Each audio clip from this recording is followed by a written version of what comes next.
the challenges when you write is because there always is room for improvement. And if you look at your book and say, this is perfect, no one better ever suggest any changes here, that's not the way to go. There's always room to make it better and make it faster and find your strengths and bring them out. So editors are wonderful that way. At the same time, you have to know where the core of the story is. You have to know what you're not going to compromise on. It's a really difficult thing to learn, something I'm still working on. And in that same vein, Malin asks, some actors say they never watch their own movies. Is it the same thing with you in reading your own books, or do you sometimes sit down and reread them?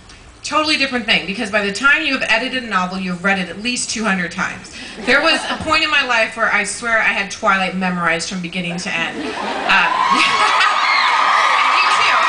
think that you might be actually in common with this crowd. So, you know, I think when you find that medium that you really can express yourself in, I tried to paint when I was in high school. I actually got a few ribbons. I wasn't that bad, but I could see this in my mind. I could not put it on the paper and get the vision translated directly. And then when I started writing a little bit later in life, finally I found my medium where I could really do it, and then I enjoy going back. I love reading the books over again, and that might sound really strange, but I get to go back to that world again, and it's fantastic. Right? Melanie asks, did you ever cry while writing a particularly emotional scene? Aw moment? No, I cry all the time, and it always shocks me too.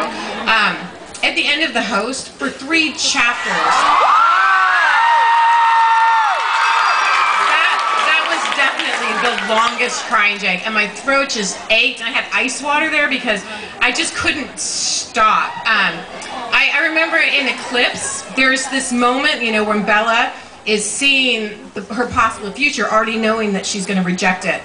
And she has that moment when she sees her future children running away from her into the woods. I can't even talk about it without misting up. That really always gets me. Absolutely.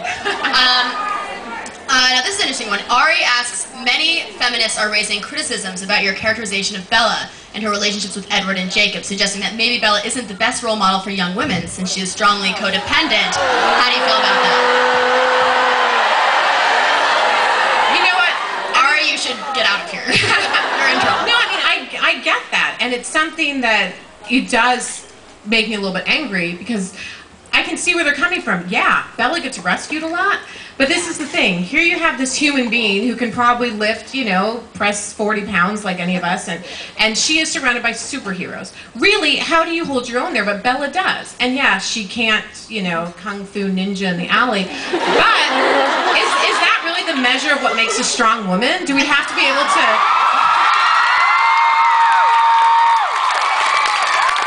Rhetorical, by the way. You know, there's a lot of things that make you strong, and I think that physically that can be cool, but also Bella's really mentally strong. She knows who she is. She takes the world in and says, this is what I want. And I think that she's this really great example of what a normal, everyday girl can do with her life, and I think it's great.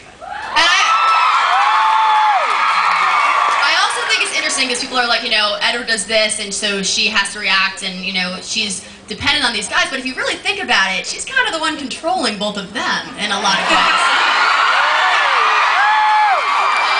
That's a point you brought up yesterday. That was a great point. Amber says, I know Jasper can influence people's emotions, but does that mean he can make someone fall in love with someone else? I thought that was a really cool question. I thought about that. If he wanted to, I think he could make people feel very warmly towards each other, but as soon as he left the room, they'd be like, what was that? So, it wouldn't last. Jen asks, Bella has had an in-depth discussion with each of the Cullens about their pre-vampire life, except for Emmett. Are we ever going to hear more about Emmett? So this is where those outtakes come into play, right? Emmett's little, and see the thing about Emmett is he doesn't stress out over the past and like have all these regrets and issues because he's Emmett, right? So to him, it's a very just fact story, and it's on my website, Emmett and the Bear. This is how he views life, and it's all just in the past for him. So I won't be getting into it more like with Emmett's deep-seated regrets about the past because, you know, he doesn't have any, so. Right. Brandy asks, how do you feel about Robert Pattinson as...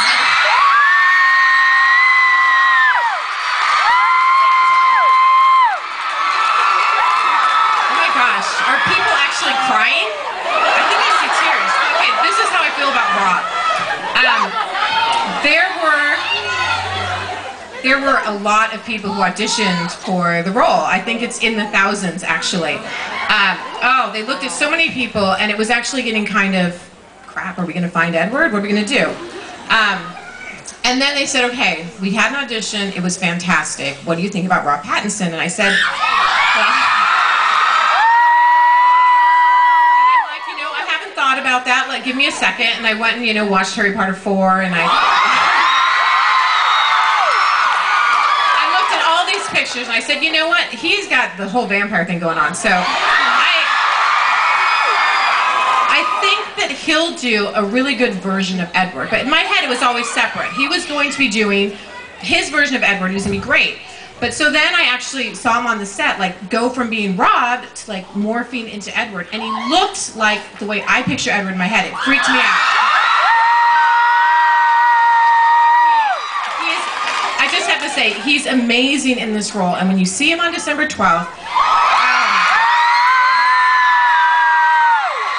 anybody who ever doubted what he could do, I mean, his performance is unbelievable.